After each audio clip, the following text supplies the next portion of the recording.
Hey guys, tonight we're going to stroll quietly into the sun-baked corridors of ancient Thebes, where you, dear listener, are not a warrior or a pharaoh, not even a farmer. No, you're something far stranger. You're a scribe. That means before the birds finish their morning racket, you're already squinting at papyrus sheets in the half-light, elbows tucked against the sandstone wall of a temple annex, and reed pen gripped like a dagger against the chaos of bureaucracy.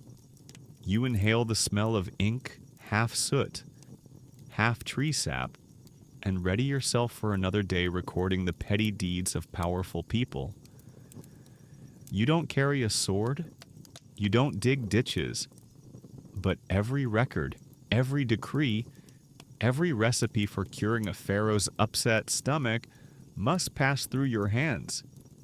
You're the ancient world's closest thing to a hard drive, and you probably won't survive this job with your sanity entirely intact. So, before you get comfortable, take a moment to like the video and subscribe, but only if you genuinely enjoy what I do here. And let me know down in the comments, where are you watching from? And what time is it right now? I'm genuinely curious how far this dusty Egyptian office reaches. Now, dim the lights. Maybe turn on a fan for that soft background hum. And let's ease into tonight's journey together. The day begins with heat subtle at first, like the brush of warm linen sheets. But by the time you shuffle into the central scribe's chamber, the limestone floor is already warm under your sandals. You nod silently at your colleague, who's hunched over a slab of basalt, muttering something about royal land grants and his aching back. You lay out your tools with quiet reverence. The pen box clicks open. Your reed pens, shaved to needle point, rest beside two shallow wells of pigment, one black, the other red, black for the body of the text, red for emphasis, correction, and if you're feeling cheeky passive-aggressive commentary in the margins. Outside, a pair of overseers argue about barley quotas. Inside, your job is to make sense of their barking. You're handed a scroll half-rolled, smeared with yesterday's sweat and donkey prints, and tasked with transcribing it for temple records. The ink smells faintly of resin and anxiety. Writing, in this world, is sacred. The gods gave language to Thoth, and you, as a scribe, are part of that divine chain. Which sounds lovely until your boss tells you to record yet another shipment of bricks. Yes, bricks. Again, 14 shipments this week. You're beginning to suspect the foreman just enjoys watching you copy the word brick 50 times. Still, there's power in this monotony. Everyone fears the pen.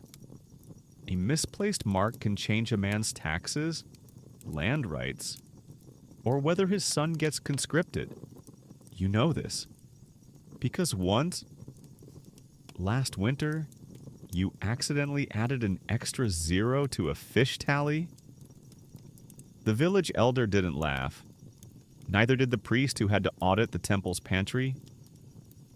You laugh now quietly, but your stomach still clenches, remembering the cold stare of a man holding a spear and very few fish. Outside the walls, children run barefoot. Inside, your world is ruled by the sound of scratching reeds and the occasional grumble about someone stealing the last of the date cakes from the break table. If there were such a thing as ancient HR, you'd file a complaint. But alas, HR is you. You're the one who writes those memos, usually in duplicate. Sometimes in triplicate if the high priest is feeling especially paranoid. Mainstream historians agree scribes were some of the most educated people in ancient Egypt. They read, they wrote, they did math, they copied religious texts, and they often acted as advisors to the elite. Yet despite all that prestige, most scribes were overworked, underpaid, and under shade only half the time. One lesser-known fact. Some scribes invented their own shorthand not for speed, but for secrecy. You don't trust the assistant priest with sensitive notes about the stolen grain? Easy write in a squiggle only you understand. Future archaeologists call it scribal idiosyncrasy. You call it job security. Still, not everyone agrees on the scope of a scribe's power. Historians still argue whether scribes were glorified record keepers or subtle power brokers who could manipulate narratives from behind the curtain. Were you just a dusty hand with a pen or the unseen ink behind every major decision? At noon, you stretch your arms and peek outside. The Nile gleams like melted bronze. Somewhere in the distance, a hippo yawns. You do too. Your shift is halfway over. 4 more tax rolls to copy. 2 names to correct. And 1 very awkward letter to ghostwrite for a noble who thinks metaphors are edible. And so you go back to work, pen poised, wrist aching, heart oddly content in the knowledge that 3,000 years from now, some archaeologist will brush the sand from your scrawl and think, wow, this guy really hated bricks. By the time the sun hits the courtyard bricks just right, you're already a few dozen lines into the day's main task, copying a lengthy bureaucratic letter detailing a dispute over date palms. Yes, palms. 2 neighbors are fighting over 3 spindly trees and a crumbling stone wall. And you, humble mediator with a reed in your hand, are caught in the middle like a papyrus sandwich. You squint as the ink flows from your brush pen. The red ink bleeds slightly today, must be the humidity, or, more likely, the temple apprentice who left the lids off your pots. Again, you make a mental note to scowl at him dramatically during lunch. Your writing space is an alcove tucked between the grain records and the priest's chant scrolls. There's barely enough room to stretch your legs without bumping into the wall, but it's home. You can even see a sliver of Nile if you lean at just the right angle, which you do. Often, when your neck starts to seize up from holding the same posture for 5 hours straight, you pause and rotate your wrist. Outside, the bleating of goats mixes with the distant chanting of temple rituals. You wonder if the gods appreciate that someone must document all of this. Every grain count, every tax dispute, every festival arrangement, it's you. Not the general, not the priest. You. Ancient Egypt may be remembered for pyramids and gods, but what really greased the wheels of civilization? Paperwork. And that paperwork doesn't write itself. Your colleague next to you, Hadapai, has been at this job for 30 years. He's hunched, nearly blind in one eye, and mutters to himself in rhyming insults. Today's gem. This scroll's so long, my grandchildren will still be reading it before they're born. You chuckle quietly. He's not wrong. There's a popular image of scribes as serene intellectuals, but the reality, you're sweating through your linen, swatting flies with a broken fan, and trying not to drip forehead sweat onto a tax register. Prestige. Sure, but also papyrus rash. Still, there's a sense of honor in it all. Your father was a scribe. His father, too. You remember the pride in your mother's eyes the first time she saw you with ink-stained fingers? My son, she said. He doesn't swing a pickaxe. He swings thought, which is beautiful. Until you realize that thought mostly consists of writing 25 baskets of lentils. collected and taxed 74 times in a row. One of the curious realities of ancient scribal life is the lack of standardization. Mainstream records show there were formal schools for scribes called houses of life, where students learned hieroglyphs, hieratic script, math, astronomy, and religious texts. But once you were out, once you were scribing for real, a lot was left to interpretation and personality. Hatepi writes in tight, fussy strokes, perfectly straight lines that scream, "I'm better than you." You, on the other hand, prefer a looser script, still elegant, still official, but more human. You like your margins generous, your lines breathing just a bit. Some scholars say this style difference reveals social tensions. Others think it's just that some scribes had better eyesight. Historians still argue whether scribes followed strict, standardized formats, or if individual flair was tolerated as long as no one lost a tax cow in translation. Now, about those cows this morning, someone brought you a scroll that claimed a village had 47 cows. But the register says 42. The messenger insists his cousin's aunt's friend counted them herself. And guess what? She's never wrong. You sigh. It's your job to settle it. You carefully write a neutral memo. Cattle inventory from Nekeb requires confirmation. Suggest recount by neutral observer, which is ancient Egyptian for someone. Please count the cows again and stop making this my problem. One curious side note. Among scribes, mistakes weren't just frowned upon, they were sometimes punishable by beating. Yes, that little ink blot on the governor's speech. If he's having a bad day, you might be copying with a bruised shoulder tomorrow. That's why some scribes developed elaborate rituals before writing official documents, burning incense. Whispering to Thoth, or even meditating with closed eyes and clenched toes. Anything to avoid a blot. And yet, for all the stress, you wouldn't trade this job. Not for farming, not for fishing, not even for singing in the temple choir. Although they do get free beer during festivals, there's a power in being the quiet observer.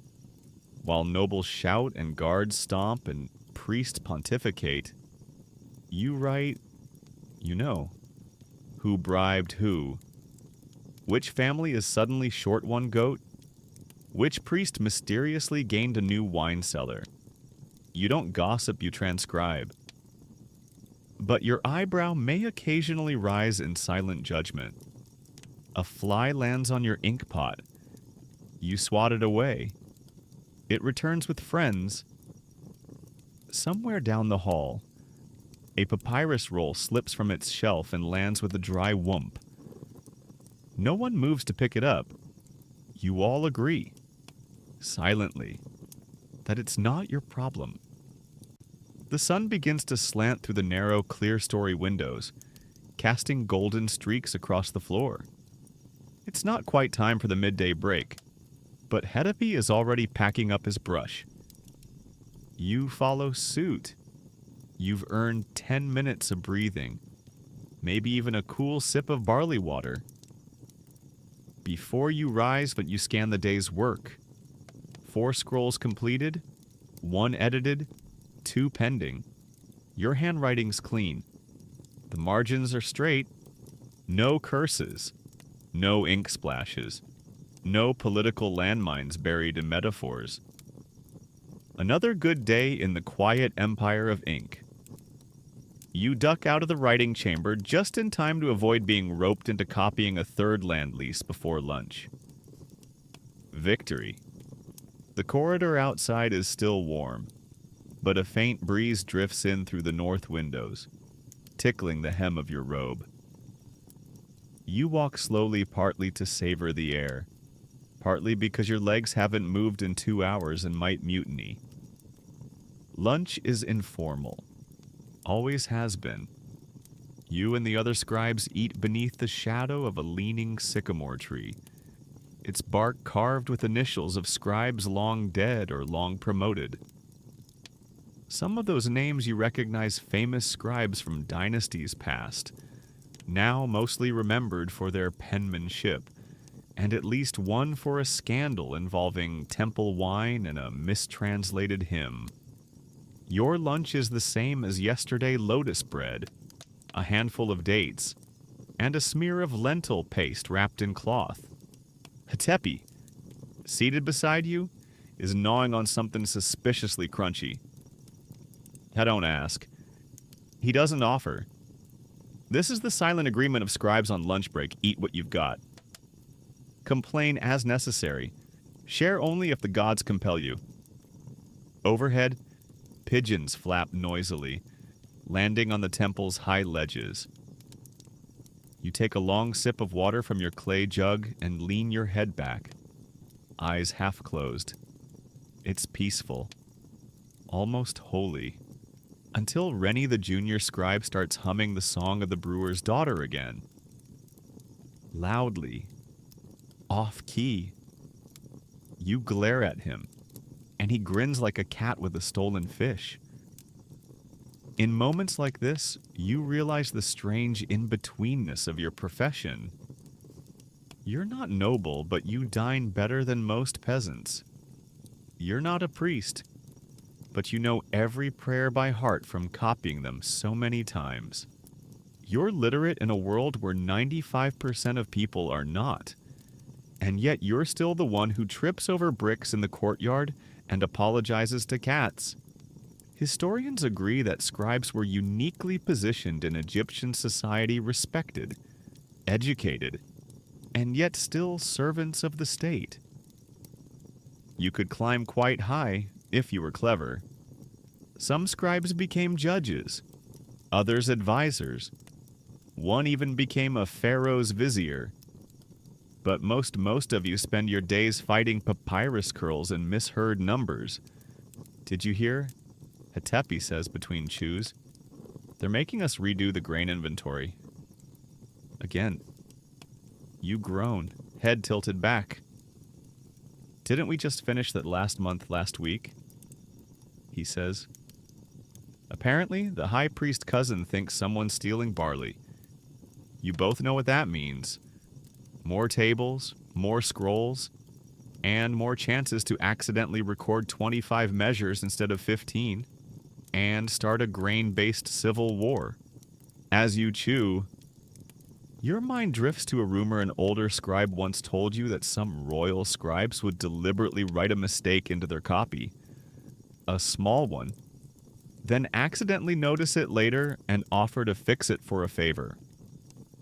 Nothing serious. A cleaned-up margin here. A revised tax record there. A small service in exchange for a little coin. A gift, really. Historians still argue whether this kind of corruption was widespread or just isolated to particularly daring individuals. Official records are clean. Of course, but between the lines, you can sometimes sense a whisper. A flick of red ink where none was needed. A name written smaller than the rest. Secrets live in handwriting. After lunch, you head back inside. The air is hotter now. Heavy. Flies buzz louder. You slide back into your corner and unfurl your next scroll, a housing record for a village downriver. You begin copying. Each house has its head of household listed, along with the tally of residents, livestock, and occasionally, odd notes like missing door or haunted by grandmother's ghost. You raise an eyebrow at that one, glance around, and write it down exactly as it is. You're not about to anger a ghost. One peculiar fact: some scribes kept personal commentary scrolls, where they would record particularly strange or funny entries. Like the time someone tried to claim a tax exemption for owning 3 divine cats, or the infamous case of the ox that allegedly voted in a town council decision. These commentary scrolls almost never survive, but you know they existed.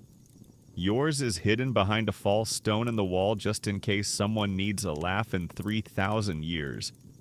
You reach a line that makes you pause. Household of Murtai widow. 4 children. 1 blind goat.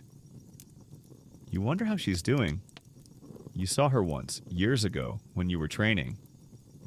She baked sweet rolls from lotus flower and gave you one just for delivering a scroll. A small act, but remembered. You press the pen gently into the papyrus. Just a little slower. Just a little more careful with her name. That's the part no one tells you. That your job isn't just about numbers and names. It's about memory.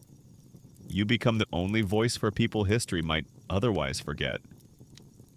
In your handwriting, they survive. The day ticks on. Sand blows in through a cracked corner of the window. Somewhere in the temple, a bell chimes softly, calling for prayer.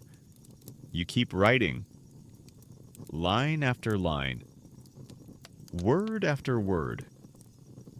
Not glamorous, not poetic, but necessary, and strangely satisfying. Back at your desk, the papyrus before you curls at the edges like it's trying to escape the bureaucracy written on it.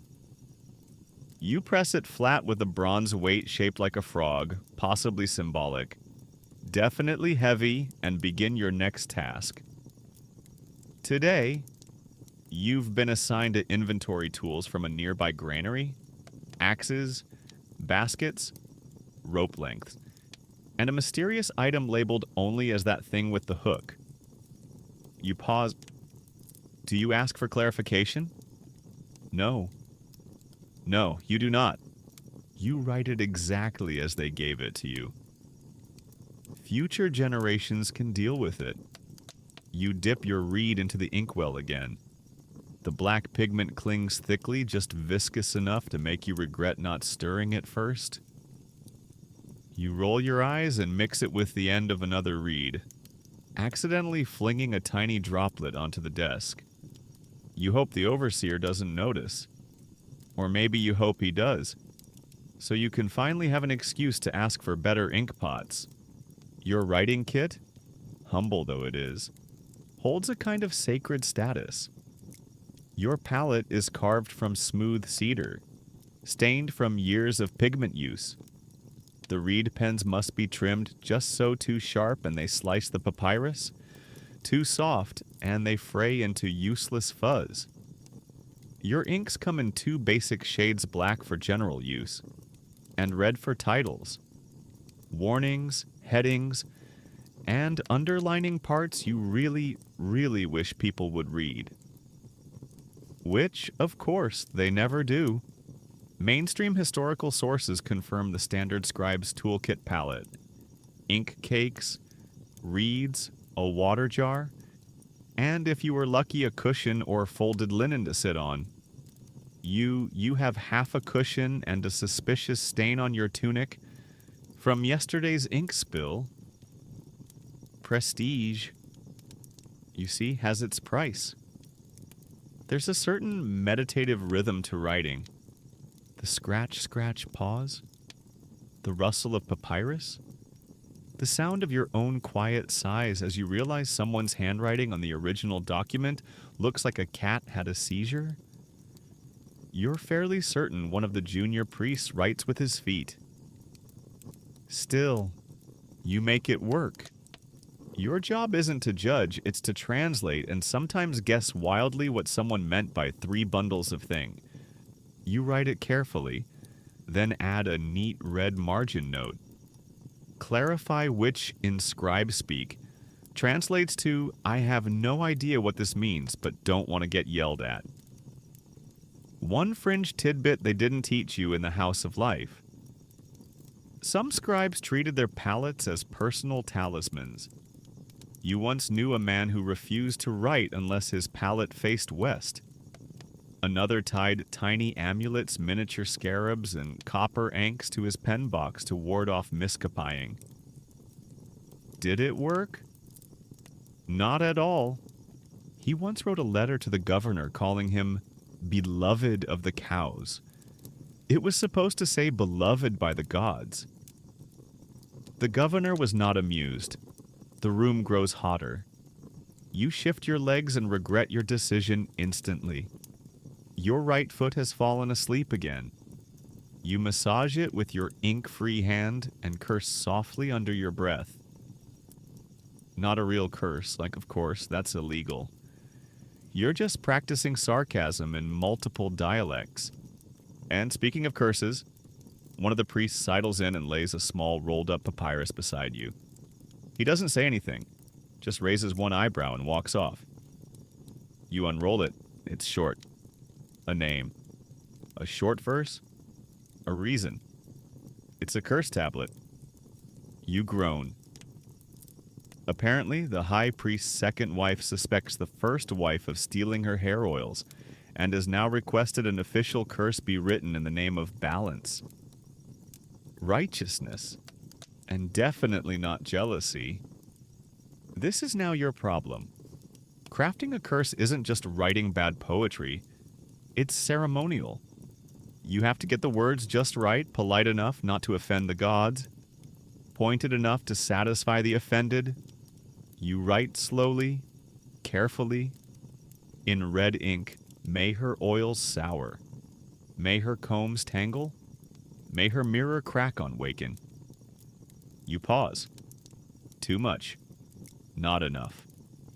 Hedapai glances over, reads the verse, and nods.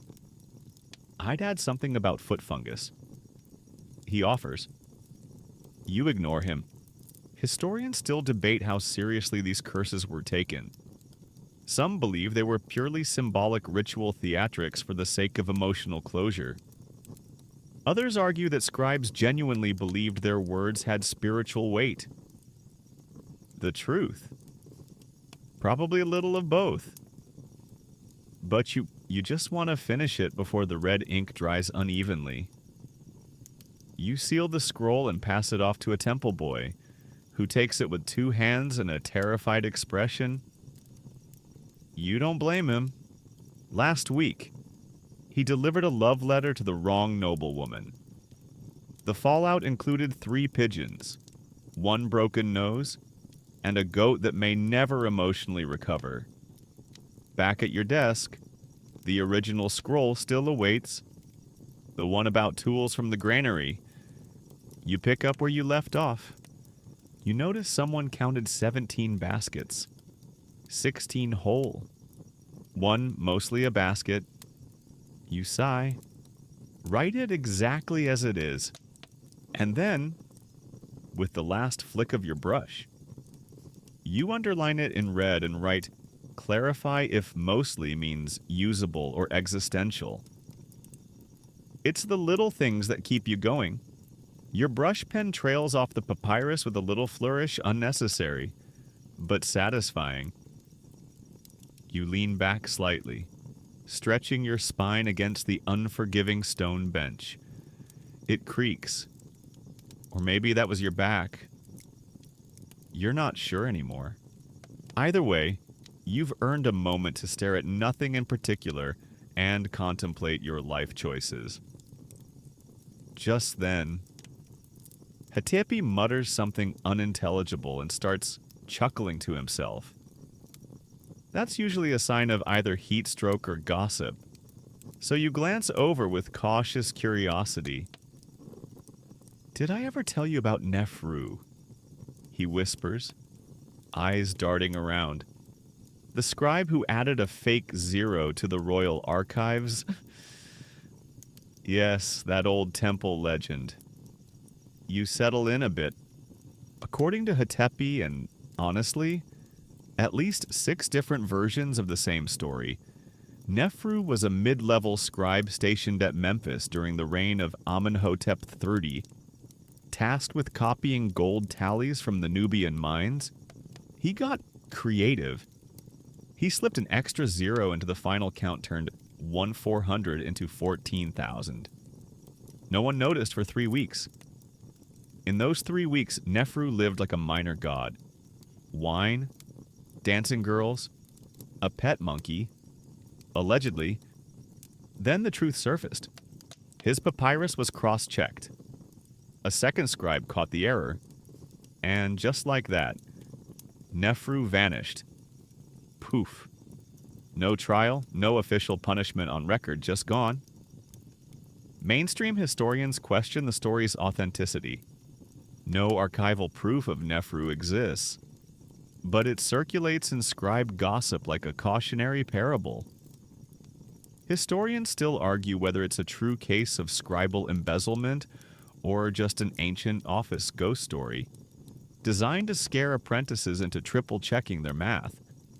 You smile faintly. True or not, you like the idea of a scribe being that bold? Not that you'd try it. The last time you mistyped a grain quantity, it took 2 weeks to fix and 3 apologetic offerings to the temple goat. You roll up the completed inventory scroll, binding it with a twist of braided papyrus string. Another record sealed. Another quiet contribution to the administrative machinery of an empire that still builds pyramids, but can't seem to track its own rope supply. Speaking of pyramids, yours is not the job of grand tombs and royal inscriptions. That work belongs to a separate class of scribes, the temple artisans and mortuary specialists who write prayers on tomb walls and carve spells into sarcophagi. You, however, are more of a desk jockey in linen robes, and you've accepted that. Mostly. But now and then, like today, you get a request from the priesthood to help with special documentation, which is code for funerary work. You don't mind. It breaks up the monotony, and if you're honest, it feels important. Sacred. This afternoon, you're assigned to copy spells from the Book of the Dead for a tomb 3 districts over. Not the whole thing, just selected passages. Personalized for a merchant named Panesi. Apparently, he was fond of figs and once tried to bribe Anubis with honey wine. A man of taste. The text must be precise. Word for word from the Master Scroll. One misplaced symbol, and poor Panesi might find himself wandering the afterlife without his heart-scale voucher. Not ideal. You kneel beside a clean papyrus sheet and begin, O Osiris, Judge of Truth, grant safe passage to Panesi, son of Henut. Your brush strokes slow to a crawl. Every line is a responsibility. You ink each symbol carefully, lips moving in a silent murmur.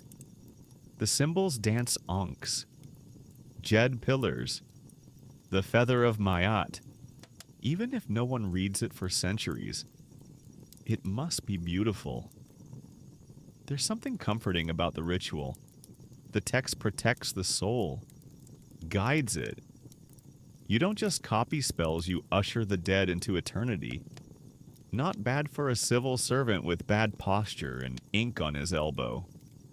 A little-known fact among modern readers, many spells in funerary texts were customizable. Names were swapped, sins omitted, virtues exaggerated. Panesi's record, for example, claims he fed the hungry and spoke no evil. You know for a fact he once cheated the temple out of 3 goats. But in death, everyone gets a little editing. You pause halfway through a verse and glance up. The light in the chamber has turned golden late afternoon. Dust motes float through the slanted sunbeams like slow-moving stars. A soft breeze rustles the papyrus sheets near the window. Somewhere beyond the wall, a funeral chant begins. Low, rhythmic, you let it blend with your heartbeat. Historians sometimes debate whether scribes saw themselves as spiritual figures or just skilled technicians. But in moments like this, you feel it. The quiet reverence. The sense of duty not just to the living, but to the departed. You are, in some way, a bridge. The finished scroll glows faintly in the light. You roll it gently, wrapping it in linen, then hand it off to the burial attendant with the solemnity of a priest offering a prayer. Back at your desk, Hedepi raises an eyebrow. Dead guy or just paperwork, he asks. Bit of both, you say. And with that, you sit once more, pick up a new scroll, and prepare to write another name into eternity. You're halfway through writing a legal complaint when you jab your thumb with a splinter from the papyrus. Again, you hiss under your breath, shake your hand, and eye the offending sheet like it just cursed your entire lineage, which, given how your day's going, might not be far off. There's no blood, thankfully, just the sting of pride. You glance around and find an old trick passed down from your first mentor. Dab a little crocodile dung salve on it. It's fermented, it's green, and it smells like a mistake. But it works. Probably. Maybe.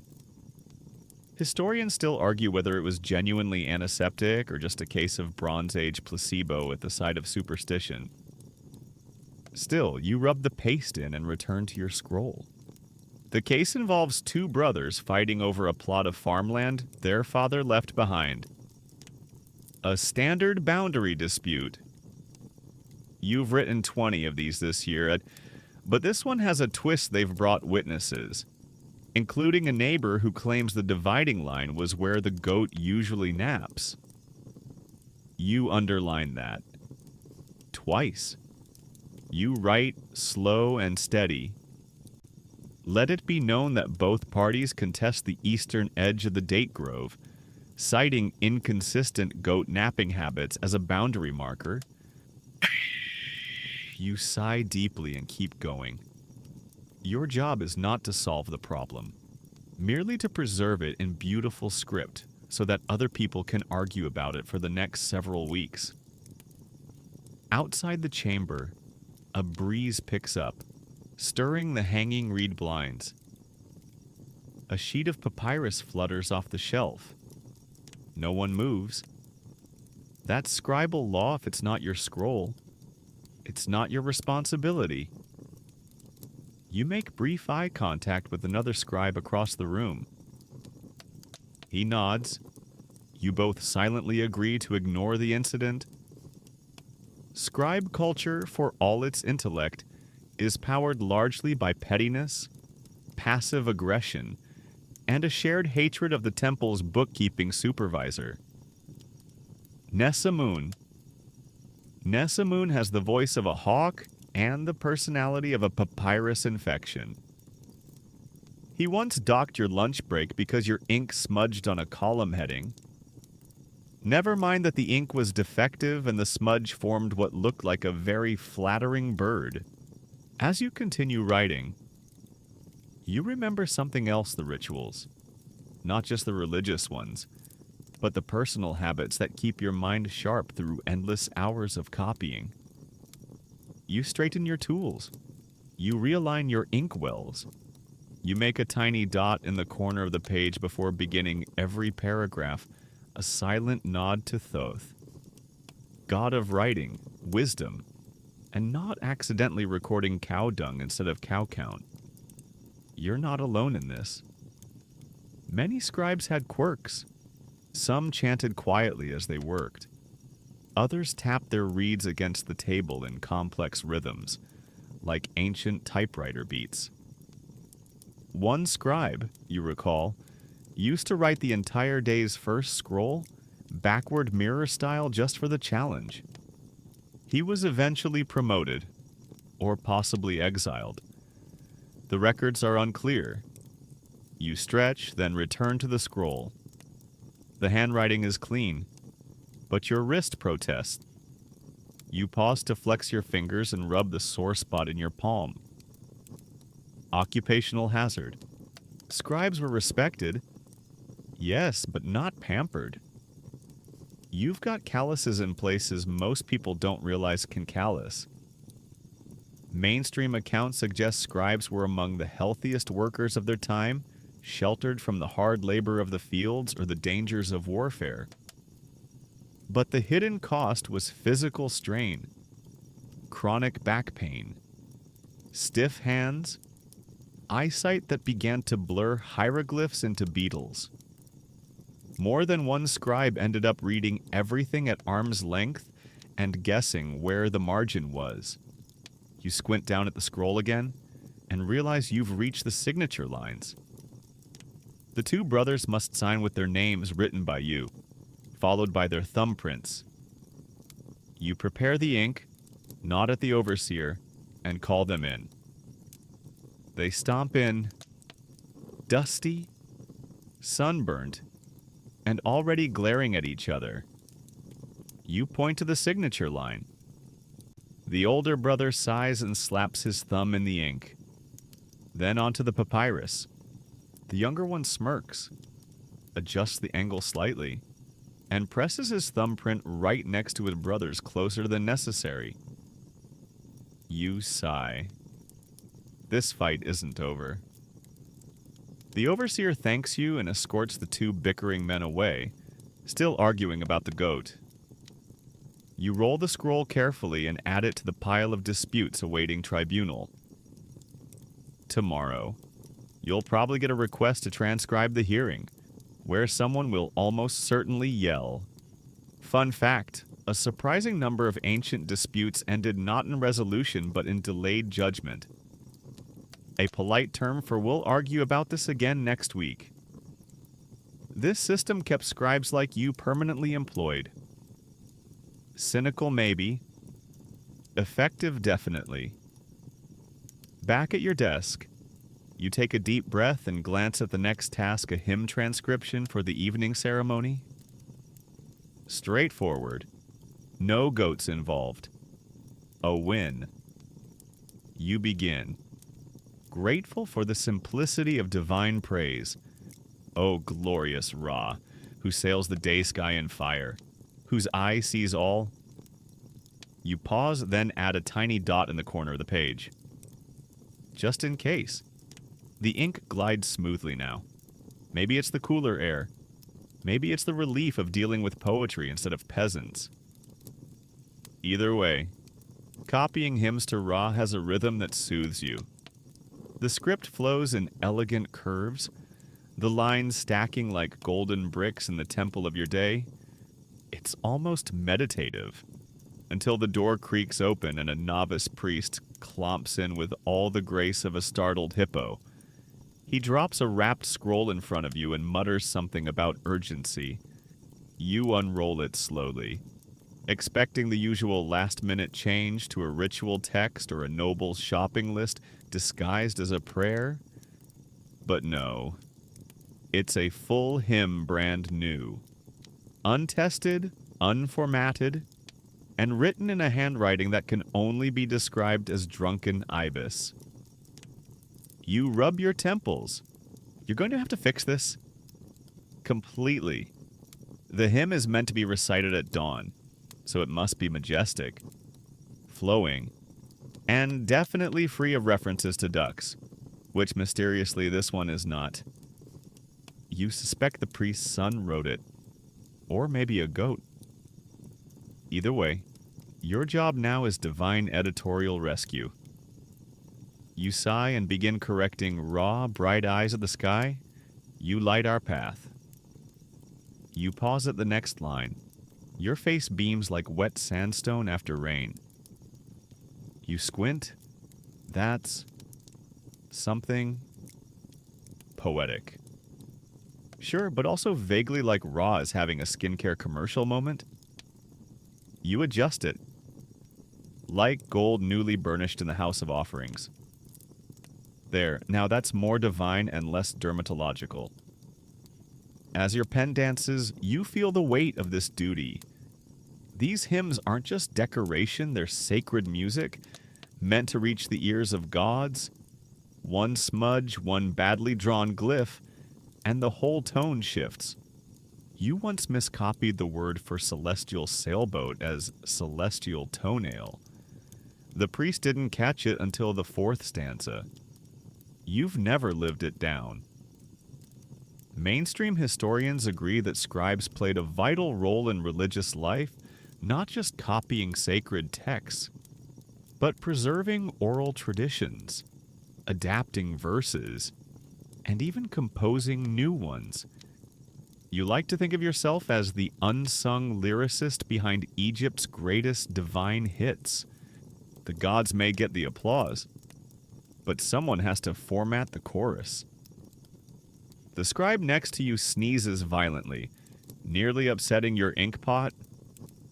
You offer a look that says, one more of those and I'm writing you into a curse tablet. He gets the message. You return to the hymn. You're halfway through the stanza that praises Ra's journey across the sky, steering his solar bark through the 12 gates of the underworld. As you ink the line, you wonder, do the gods ever get bored of the same metaphors could Ra, somewhere in his glowing sky chariot, be rolling his eyes at yet another line about his radiant gaze? You consider sneaking in a joke about sunburn, but discretion wins. Barely. One little-known practice among scribes was the use of metaphor experiments, hidden symbols within verses to test how priests interpreted them. It was a game, a challenge. You remember once hearing about a scribe who compared Osiris to the fish who swims backwards? The priests debated that line for weeks. Was it about resurrection? Fate, actual fish? The scribe never told. You ink the final words and lean back, stretching your fingers until they pop. The hymn looks clean, centered, majestic, no ducks. You roll the scroll and hand it back to the novice priest, who takes it reverently, clearly unaware how close he came to delivering an ode to poultry. You resist the urge to salute him sarcastically. Barely. The room is quieter now. The shadows have shifted. Outside, the orange light of early evening begins to slant across the temple courtyards, casting long golden lines on the limestone. You love this hour the way everything slows down, the clamor of daily tasks fading into the hush of incense smoke and whispered prayers. You take a sip of lukewarm water and begin organizing your tools for tomorrow. The pen box clicks closed. You wipe down your palette. The ink pots are sealed with scraps of cloth to keep them from drying overnight. Just as you're about to rise, you hear a familiar voice from behind. "Hey," Hatepi says. Voice soft. "You ever think about writing something just for you?" You glance back. He's holding a scrap of unused papyrus, already scribbled with what looks like a poem or maybe a recipe. With Hetapi, it's hard to tell. Sometimes you say, because you do. You've got a hidden scroll tucked behind your toolkit. It's not a legal document, not a tax roll, not even a hymn. Just words, your words. A story. Maybe. A dream. A confession. You haven't decided yet. But you know this someday. Long after the last granary dispute is resolved. Long after the high priest forgets your name. Someone might find that scroll and wonder who you were, what you believed, what you feared, and maybe, just maybe, they'll read your handwriting and feel the same quiet thrill you feel when you uncover a name in a 1,000-year-old record. You nod to Hatipi. Yeah, you say, I think I will. The next morning, the sun creeps over the rooftops like it's reluctant to shine on another day of clerical drama. You shuffle into the scribe chamber with your pen box under one arm and a yawn that tries to detach your jaw. The air smells of warm stone, dust, and someone's leftover breakfast. Probably Rennie's. You spot a fig rind on the edge of your desk. Classic. You sit, sigh, and open the day's first assignment, a transcription of royal decrees for public display on actual limestone tablets. Not papyrus. Stone. Which means this isn't just for temple records, it's for history. For everyone. Even the farmers and fishermen who can't read but will nod sagely anyway. You're not carving it, that job goes to the stonemasons, but you are the one who writes the official version. And by official, of course, they mean edited for maximum royal flattery and minimum actual detail. You scan the draft. It's full of praise for the pharaoh's recent victory over the rebellious elements in the east. You know for a fact that rebellious elements included 3 goats and a man who refused to pay his wine tax. But fine. Glorious triumph it is. You begin with a formal heading in red year 24 under the majesty of Pharaoh Nebmatre, son of Ra, beloved of Ma'at, who crushes his foes like locusts under a sandal. You chuckle softly. You've always admired that particular image. Very stompy. As your brush glides across the sheet, you're reminded of just how much performance is involved in politics. These decrees are theater diplomacy disguised as prose, discipline draped in divine approval, and you're the ghostwriter behind it all. The man with the pen who makes sure the Treasury's glorious expansion sounds better than we raised your taxes again. Historians widely acknowledge the scribe's role as both recorder and refiner of royal narrative. You shape the way events are remembered. Even small shifts in wording can mean the difference between victory and embarrassment. For example, suppressed unrest sounds majestic. Lost 3 supply carts and cried, does not. You continue writing, carefully balancing truth and theatrics. Next to you, Hatepi leans in with a conspiratorial whisper. Did you hear what happened to the last scribe who forgot to include the pharaoh's 5th title? You shake your head. Got reassigned to inventorying camel dung in Upper Egypt. Alone. You both pause.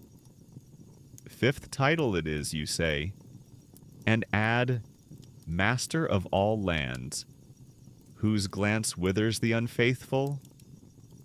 Perfect. The decree continues with a list of new tax regulations, each one more complicated than the last. You take your time writing them out, knowing full well that no one will read them except other scribes and one merchant who insists he shouldn't be taxed on sheep because they're technically family. A little-known but fascinating aspect of scribe culture was the unofficial network of commentary scrolls passed hand-to-hand among clerks. In these, scribes would annotate official decrees with their own sarcastic footnotes. You once saw a decree about wheat reserves with a margin note, "Wheat what wheat?" Another added a doodle of a goat beneath a line about civic cooperation.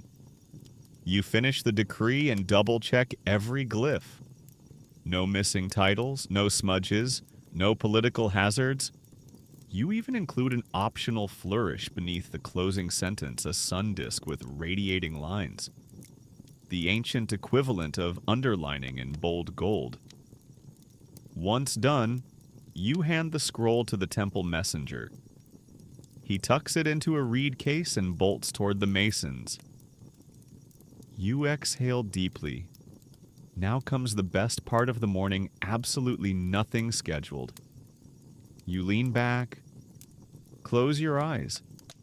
Enjoy 2 uninterrupted minutes of peace. That is, until a runner appears at the doorway, clutching a scroll like it might explode. He spots you, jogs over, and thrusts the scroll into your hand. "You're needed in court," he says breathlessly. "Dispute over oxen, and a goat, and maybe a cursed necklace." Of course, the courtroom is a long stone hall that smells of sweat, incense, and frustration. You take your seat near the scribe's bench, lay out your tools, and start a fresh papyrus. The dispute begins immediately. A woman old, fierce, voice like a cracked pot accuses her neighbor of stealing her necklace, cursing her ox, and causing her son's bad dreams. The neighbor insists the necklace was a gift. The ox is just old, and the dreams are unrelated. You write it all down. Let it be recorded that Henty accuses Menkau of theft, hexing, and dream meddling. You keep your face still, but your inner monologue is staging a comedy show.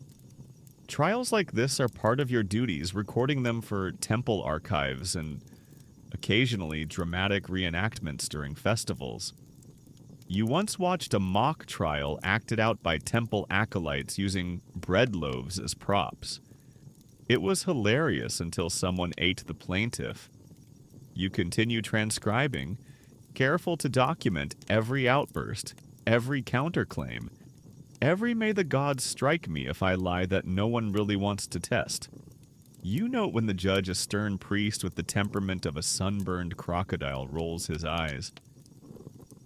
Eventually, after several heated exchanges and one unfortunate insult involving donkey ears, the judge dismisses the case for lack of evidence. You finish the record with a flourish and hand it off to the temple record keeper. As you walk back toward your desk, the late morning sun slants in through the stone columns, illuminating dust in golden swirls. You feel tired, but also oddly content. You've preserved a decree, rewritten a hymn, and captured a domestic feud in all its ridiculous glory. Just another day in the life of a man whose words outlive kings. You arrive back at your desk and flop down with the grace of a rolled-up papyrus. The courtroom echo still lingers in your ears. Goats, curses, dramatic gasps, and you're fairly certain your ink pot is giving you a look of pity. You return the stare, then get back to work.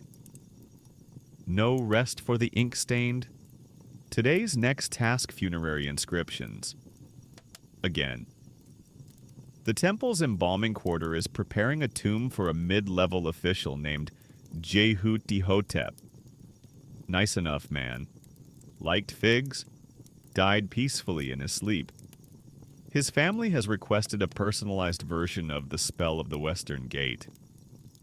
One of the classic passages meant to guide the soul past the first trial in the afterlife. You sharpen your reed with practiced fingers and begin. May Jehutihotep pass through the shadowed gate where Anubis waits, unhindered and unjudged. The words come slow, deliberate. The papyrus breathes with each stroke. You've copied this spell dozens of times, but never quite the same. Each version has its own rhythm, its own urgency. Some families want the flowery version. Others demand the stern one, as if yelling at the gods helps. You prefer the poetic form, where the afterlife is a quiet river and not a bureaucratic maze. You remember your first time writing a funerary spell. Your hands trembled so badly you smudged the line about the field of reeds and made it sound like the dead would wander into a swamp. Not ideal. You corrected it, of course, but the moment stuck with you. Writing for the living is tedious. Writing for the dead is intimate. And let's be honest, dead people don't complain about your handwriting. While the mainstream understanding of scribes centers around administration, temple economics, and law, the funerary aspect was just as vital.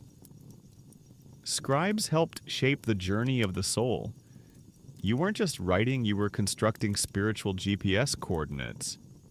Miss one spell, and the deceased might wander the duat forever, asking confused jackals for directions. Some fringe scholars believe scribes held quiet religious authority because of this role. Not priests exactly, but guardians of divine language, the ones who whispered the right words so the dead could sleep.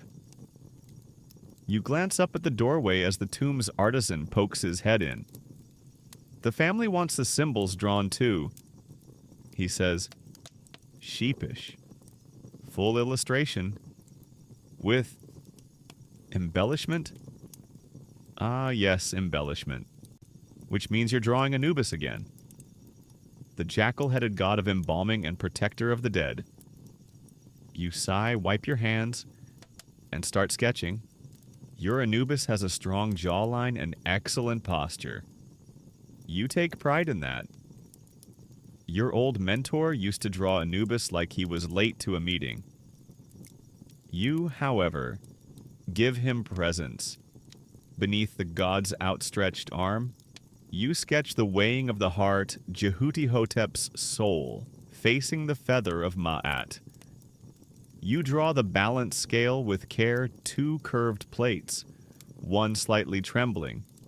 You never draw the feather lighter or heavier than the heart. Always even. Always fair. Do you think it's true? Hatepi asks suddenly, peeking over your shoulder. What? That the heart can actually get weighed. He leans on the wall, squinting. I mean, what if it's heavy from, late-night fig binges? You smirk. Then we hope Mahat likes snacks. He chuckles, then leaves you to it. Outside, the funeral processional drums begin the slow beat that marks the beginning of embalming. You quicken your pace slightly. This scroll needs to be finished by sundown. You ink the final line, "Let no demon snatch his name. Let no shadow obscure his path. Let him rise in the east with the first light." You read it over once, twice. Satisfied, you seal the scroll and wrap it in linen. The artisan takes it gently and bows. You bow back. It's a small exchange, but meaningful. Your words will line a tomb, buried beside a man who once walked these halls. He may never know your name, but your script will guard his journey for thousands of years. As you wash your hands in a basin of rose-scented water, your thoughts drift again, not to death, but to legacy. You wonder if your own funerary scroll will be this carefully written.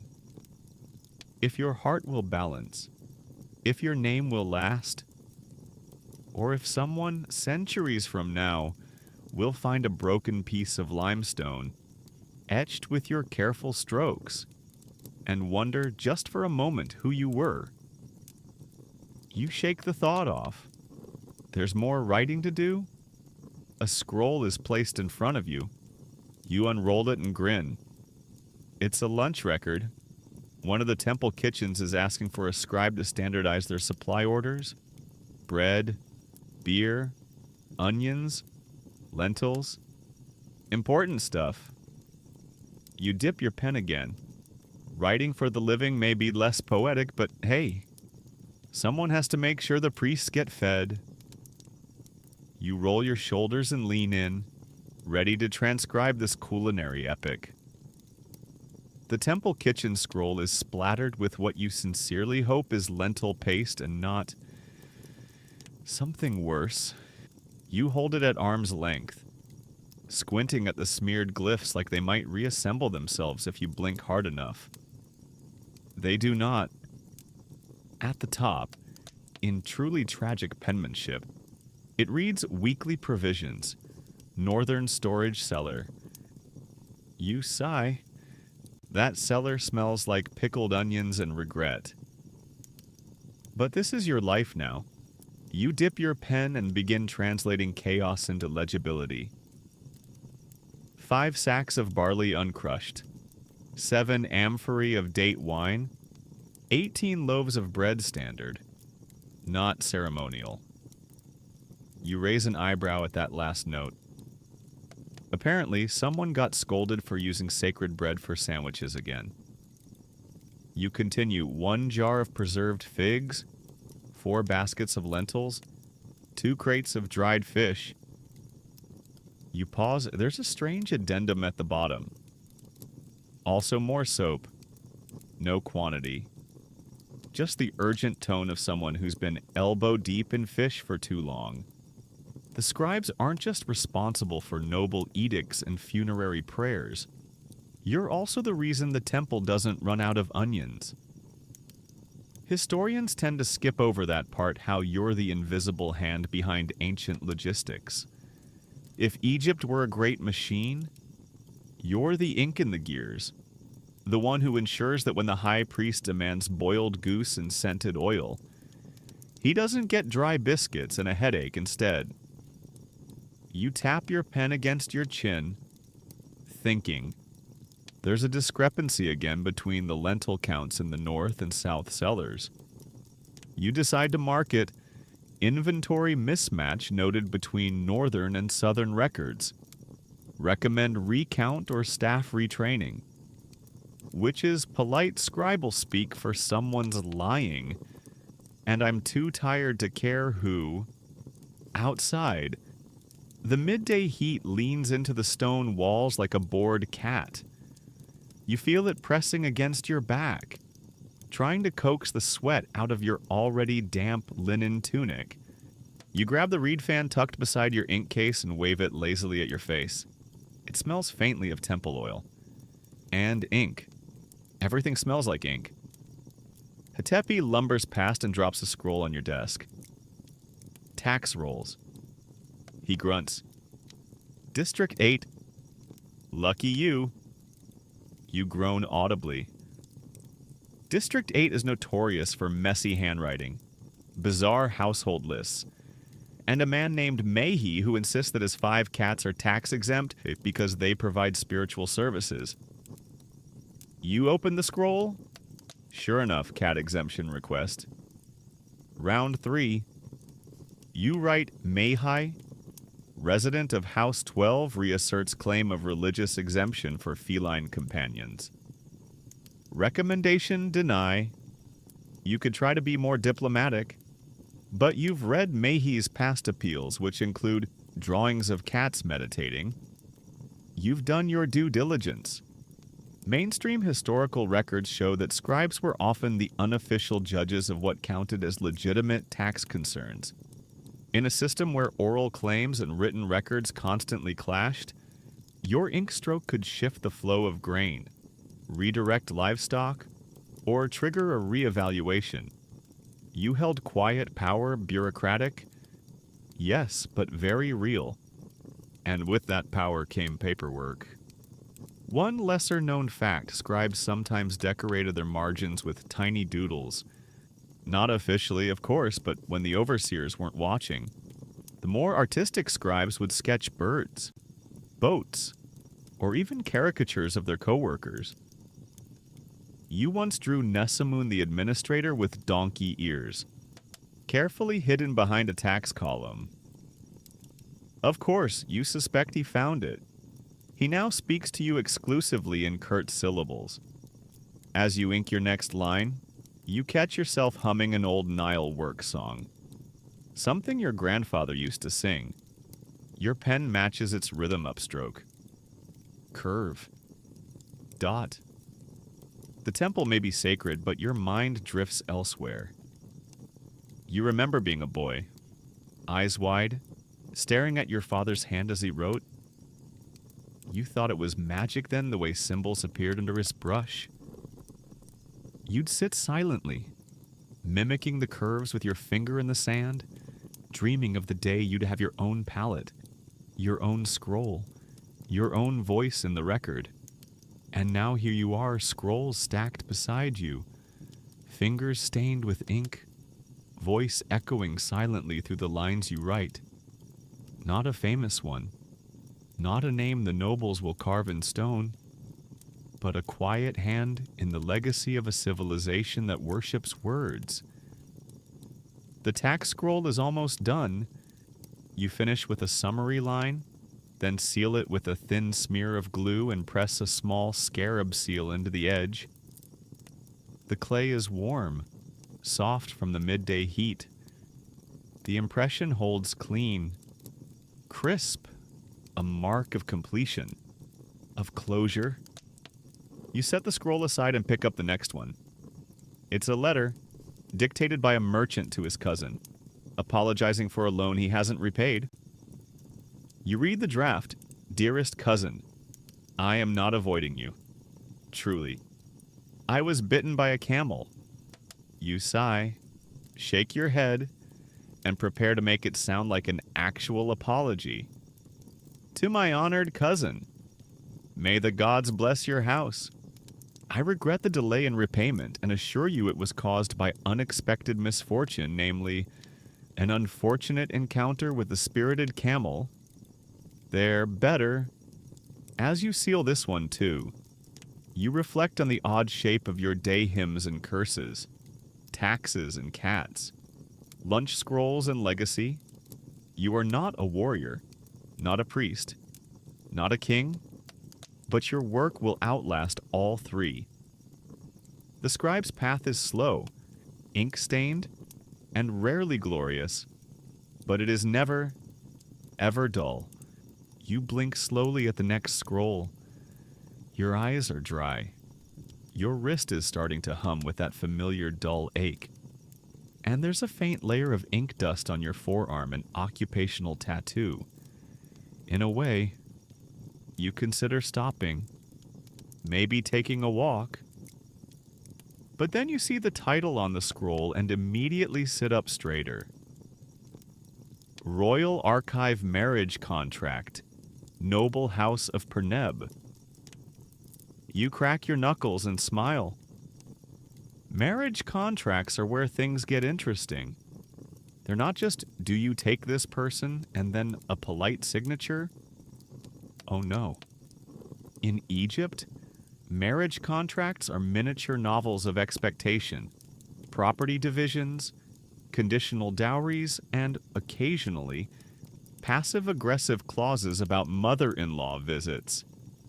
You unroll the scroll slowly and begin reading the draft. It's dictated by a scribe who clearly had too much wine or too little patience. The writing is rushed, the phrasing repetitive, and someone clearly spilled something sticky across the middle paragraphs. You sigh and begin the rewrite. Let it be recorded that on the 12th day of the month of Hathor, the nobleman Perneb does enter into binding union with the lady Tentnabeket, daughter of Patu, in accordance with the laws of land and temple. You pause. Good start. Now the real fun begins. You continue. Perneb shall provide for the lady a dowry of 5 gold rings, 1 anklet of lapis lazuli, a servant named Dedi, and a villa near the palm grove with rights to the north-facing water basin. You smirk. That basin's been disputed for months. Including it here is bold or petty, possibly both. In return, the Lady Tentnabaket pledges the care of 1 granary, oversight of house management, and preservation of family honor, in addition to her known excellence in linen weaving. Linen weaving. Of course, you keep going. Midway through, you come across a clause added hastily in the margins. In the event of the husband's death, Lady Tentnabaket shall retain ownership of 3 oxen, 1 chest of silver, and her personal cosmetics, regardless of remarriage. You nod. A woman with priorities. While historians often focus on the economic and religious texts produced by scribes, contracts like this reveal the real negotiations of daily life, the balancing acts of gender, inheritance, and social standing. Each contract a glimpse into a private world, with its own dramas and declarations buried in careful ink. There's a common misconception that ancient Egyptian women had no legal power. That's far from true. You've written contracts where the woman clearly called the shots, insisting on specific land rights, her own house keys, or custody of pet monkeys in case of separation. One curious tidbit: some contracts even had emotional clauses. You remember one where a husband swore to speak kindly to his wife during her moon days? Another promised to never mock the food she prepares, even when it tastes like river clay. The modern reader may laugh, but to you it's all heartbreakingly human. You finish the contract and draw the double borderline one thick, one thin that signals official completeness. You roll the scroll, seal it with a house sigil, and set it aside. You know it will be kept in a private chest somewhere, read again only if things fall apart. That's what makes it sacred. Next up, poetry. You smile. A local noble has commissioned you to transcribe a collection of love poems he claims to have written himself. You recognize several of the lines. They're from the old collections passed around in scribe circles like forbidden fruit, which means he didn't write them, but he did pay in advance. So here we go. You open a fresh sheet and begin. My heart flutters at her glance, as reeds tremble in the river breeze. Her voice, soft as barley silk, bends the night to listen. Not bad. Classic. You write it beautifully, even as you quietly mark a tiny dot in the margin to indicate not original. It's your private code just in case someone asks later. Your favorite part of poetry transcription is the flow.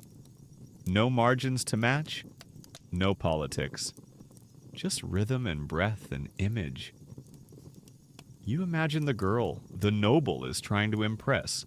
Does she know he didn't write these? Will she care? Does she also have a scribe whispering better verses in her ear? You finish the page, draw a delicate lotus in the corner for flair, and sign it with a flourish. It's late afternoon now, the golden hour. Shadows stretch long, and the warm light makes the papyrus glow. It's your favorite time to write. The temple bell chimes 3 low tones that mean the gate is closing soon. The outer world quiets. Even the flies seem tired. You sit back and take it in. A dozen scrolls completed. Some noble, some ridiculous. All inked with care. This is your legacy, not carved in stone, not shouted in halls, but left in lines. Quiet. Lasting. You wonder again, will anyone ever read these and recognize you? Not your name. Maybe. But your humor. Your hand. Your heart between the hieroglyphs, you hope so. And if not, well, at least the cats in District 8 won't be tax-exempt. The bell's chime lingers in the stone corridors like a ripple in still water. And for a moment, you allow yourself to sit in the hush. Then, inevitably, another scroll drops onto your desk. You stare at it. It stares back. You unroll it slowly. And the first line makes your eyes narrow in preemptive dread. Educational roster, sons of nobility. Morning lessons in arithmetic and conduct. You slump forward slightly. Tutoring. Again. Every few weeks, one of the noble houses decides that their sons, often barely able to hold a reed without jabbing themselves, must be trained in the sacred scribal arts. Not out of passion, of course, but prestige. A scribe's son looks good at dinner parties.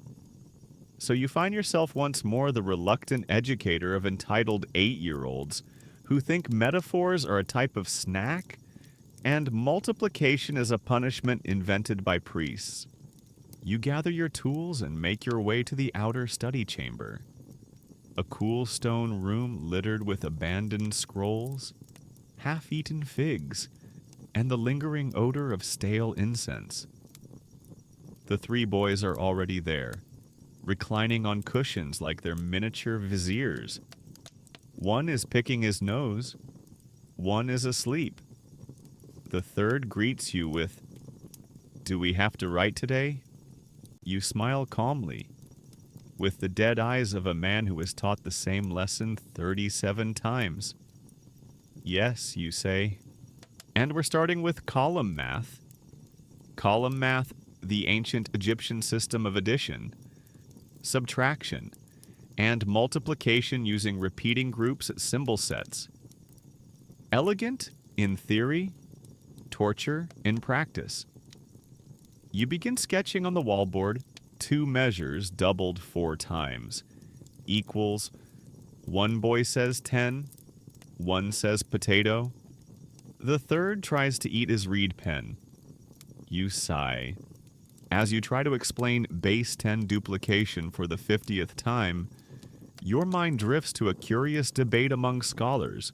Were scribes more educators or enforcers of state literacy? Historians still argue whether education for noble children was a genuine attempt at intellectual grooming, or merely another layer of political image control. You suspect it's both. After all, some of your former students now sit on estate councils, signing contracts you once ghost wrote for their fathers. Others couldn't tell an ox glyph from a beetle if it danced across their porridge. After math comes etiquette. You open the scroll of the Instruction of Tahatep, a classic treatise on wisdom and moral conduct, and begin reading aloud. If you are wise, establish your house in love. Greet the stranger with a calm voice. The nose picker interrupts, "Can I write a curse instead?" You blink. No. Not even a small curse. No. But I already wrote one for my brother. Want to see you, do not. Still, curiosity wins. He holds up a scrap of papyrus. In shocking red ink, he scrawled, "May you step on a scorpion and forget your sandals." You cough, partly from surprise, partly from laughter trying to escape. You cover it with a cough again and tell him firmly to erase it, which he does, after drawing the scorpion a crown. Despite it all, there are moments fleeting, quiet ones where you see sparks. The sleepy one eventually opens his eyes, reads a line aloud with barely any stumbling, and beams at you. The first boy solves a math column correctly without asking for help.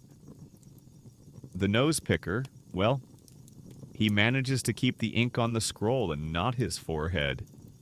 You write a quick note for the parents. Students progressing slowly but steadily.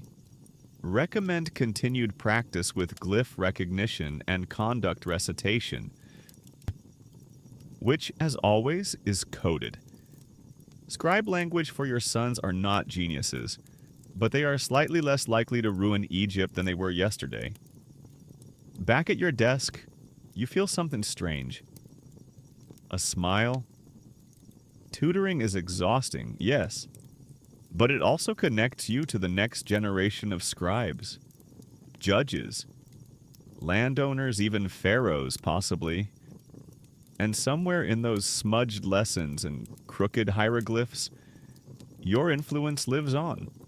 A fringe but fascinating theory from one Greek visitor centuries later claimed that some scribes deliberately trained promising students using coded poems and secret techniques, creating scribe lineages that quietly guided the state from the shadows. There's no evidence, but you'd be lying if you said you didn't like the idea. You finally get to sit again, the sun now slanting lower on the horizon. The air has cooled just enough to not feel like a wet blanket. You pick up the next scroll. It's a request from the temple granary to list grain loans issued over the past month. You groan, and yet you reach for your pen, because this too is part of it. The divine and the dull, the curses and the columns. You are a keeper of names, a messenger of numbers, a whisperer of old wisdom to inattentive children. You are a scribe, and it is despite everything a calling. The scroll from the granary is predictably enormous. Unroll it too fast and you risk triggering a papyrus avalanche. You ease it open section by section, scanning rows of grain loans issued to farmers across 2 districts' lines, and lines of names, dates, quantities, and return conditions that range from the reasonable return in 30 days or upon harvest to the optimistic return when the moon smiles and the fish leap twice. You dip your pen, straighten your spine, and get to work. Loaned 12 sacks of emmer wheat to Nebamun, farmer of the outer floodplain. Return expected 2 lunar cycles, 1 bronze sickle as collateral. You keep your lines tight and clean, spacing each entry evenly. If there's one thing the granary overseer hates, it's irregular margins. Last time that happened, he showed up at the scribe chamber with his own ruler and a 30-minute lecture on spatial respect. You would rather transcribe the entire Book of the Dead backward than endure that again. A few lines down, you hit one of the more imaginative entries. Loaned 7 sacks of barley to Pacer the Cooper. Return expected upon the successful naming of his newborn goat. You pause. The granary officials love metaphorical terms. You don't. You underline the phrase and add a neat red note. Clarify repayment date. Goat naming is not a recognized calendar metric. You take a moment to reflect on the absurdity of your task. Somewhere, a man is seriously planning to avoid repaying his grain debt by not naming his goat. And you're the poor soul forced to make that legally binding. This is the scribe's life caught between the state's demand for order and the people's talent for creative loopholes. Some fringe scholars argue that scribes occasionally slipped moral commentary into these records. A sarcastic glyph here, a red ink flourish there. Historians still argue whether a rare scribal mark found in a grain scroll shaped vaguely like a shrugging man was intentional protest or papyrus wrinkle. You'd like to think it was protest. You've certainly been tempted.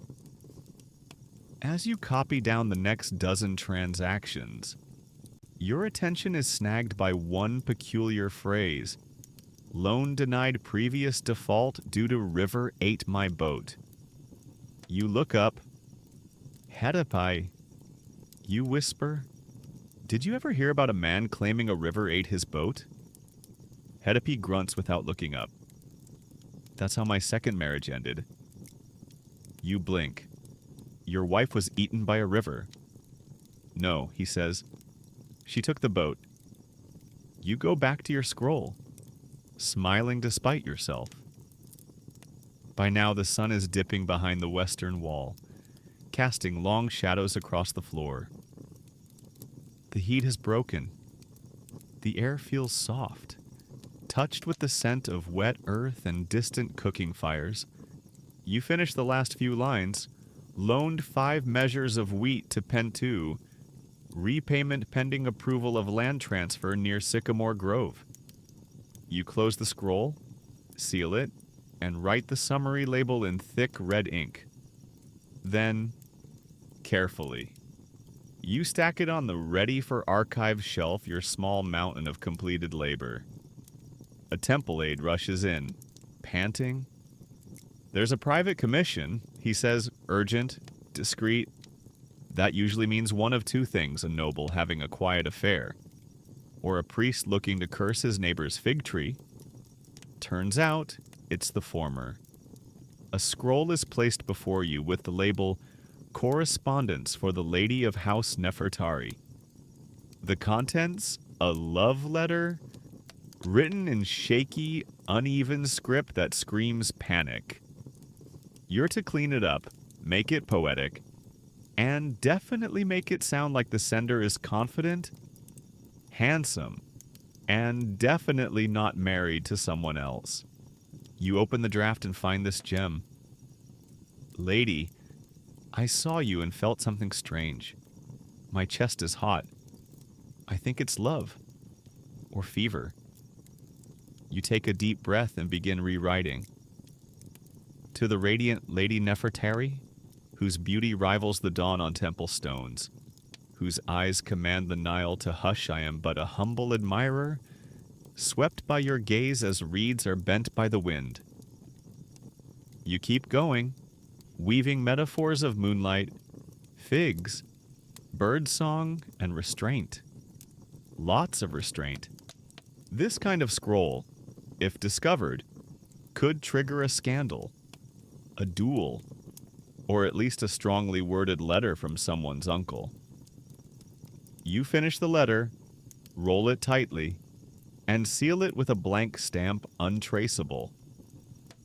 You hand it back to the aide, who bows and vanishes as quickly as he arrived. You sit back, exhausted but weirdly energized. There's something deeply satisfying in taking chaos and smoothing it into clarity, in making beauty from fear, in transmuting confusion into careful lines that might, just might, sway a heart or change a day. The scribe is not just a recorder. You're a ghostwriter for the empire, an unseen hand behind marriages, land deals, curses, and poetry. And though no statue bears your name, your work flows through the veins of this civilization. As the evening call to prayer rises from the courtyard, you gather your tools, blow gently across your drying inks, and stack your finished scrolls like offerings. You're tired. Your fingers ache. Your eyes blur. And yet tomorrow, you'll do it all again, because someone has to make sense of it all. You leave the chamber for a breath of open air, stepping into the temple courtyard where dusk casts the sandstone walls in hues of amber and rose. The air smells faintly of lotus blossoms and warm dust. A pair of acolytes pass by carrying oil lamps, already lighting the sconces one by one like stars descending to meet the earth. You stretch your arms slowly, feeling the stiffness ripple from shoulder to wrist. Then, a sound footsteps. Someone approaches quick, urgent, sandals slapping the stone. It's a temple guard. Letter delivery, he mutters, already thrusting a sealed scroll into your hands before striding off toward the northern colonnade. You glance at the seal. No noble house, no royal stamp. Just a small glyph ankh over a palm frond, the mark of the temple's dream interpreter. Ah, that explains the rush. You return to your desk, unroll the scroll, and scan its contents. It's a report dream submitted by petitioners who believe their nighttime visions are omens. You're to record them, translate the symbols, and help the interpreter create formal responses. Dream scribes were a rare specialization, but you've dabbled. You've read all the old manuals, dream dictionaries, lunar omen codes, star tables. You even made your own once, half-jokingly. Entry the Clark's 12. If you dream of a fish in a wine jug, expect someone to lie about taxes. It's been alarmingly accurate. You read the first report. A man dreams he is walking backward across the Nile, chased by a talking ibis. You pause, raise an eyebrow, and begin writing the interpretation. The dreamer walks against fate, resisting truth. The ibis, symbol of Thoth, calls for confession. Recommend ritual cleansing and donation to temple archives. Next, a woman dreams of her teeth falling out, replaced by gold scarabs. Your pen hovers. That's a new one. Loss of power followed by spiritual transformation. Recommend silence for one full moon and the planting of papyrus in sacred soil. You smile a little. It's part art, part mystery, part well-phrased guesswork. But it matters. People cling to these interpretations. They shape decisions, marriages, trade deals. Some even delay funerals until their dreams make sense. One mainstream academic theory argues that dream interpretation served as a subtle tool for social control. Others insist it was sincere scribes and priests genuinely believed dreams were messages from gods or ancestors. You believe both. Some dreams feel like nonsense. Others crack open something hidden and raw, like the one you had 2 nights ago standing in a burning library, unable to read a single word. You haven't told anyone. The next dream scroll is smudged. Someone cried while writing it. You can see the tears, now dry, stretching the ink like faded thunder. I saw my mother on the far bank of the Nile, and she would not speak to me. You copy the dream gently, each stroke deliberate, respectful. The dreamer must seek reconciliation perhaps with the living, perhaps with memory. Recommend 3 days of meditation near water. You finish the interpretations, roll the scroll, and send it through a temple boy to the interpreter's quarters. He nods and scurries off, sandals flapping against stone. Outside, twilight has fully descended. The sky is a rich indigo, and the moon has begun its climb. Lamps flicker along the corridor, casting your shadow tall and wavering on the walls. You sit back, let the darkness cool your thoughts, and then something different lands on your desk. A damaged scroll, partially burned at one edge. The glyphs near the margin warped and curling. It's been pulled from storage, based on the dust still clinging to the fiber. There's a note attempt transcription, unknown authorship. Fragmented. You handle it with care. The scroll is brittle, parts flaking off like ash, but the core text is legible. It's poetry, and not the usual ceremonial kind. This is personal, intimate. The first line catches your breath. I once wrote your name in red, then wept, for the ink would not dry. You stop, reread. The scroll is unsigned, dated vaguely by a reference to the reign of a long-past pharaoh. It's a lost voice, a soul cracked open onto papyrus. And here you are centuries later restoring it. You copy it word for word onto clean papyrus, preserving every broken line, every smudged pause. I dreamed of you by the sycamore grove. Your hands were rivers. I was stone. You keep going. The poem is only 30 lines, but it feels eternal. By the end, your own hands tremble slightly. Whoever they were, they loved. Or lost. Or both. You finish the transcription, place the original into a protective sheath, and add your signature to the copy. Just initials. Quiet, respectful. Some say scribes were merely the hands of history. But you know better. The pen isn't just a tool. It's a bridge. and tonight you helped someone cross it. The moon is high now, casting a silvery hue through the lattice windows of the scribe chamber. Most of your colleagues have left, their sandals echoing down the temple corridors not long ago.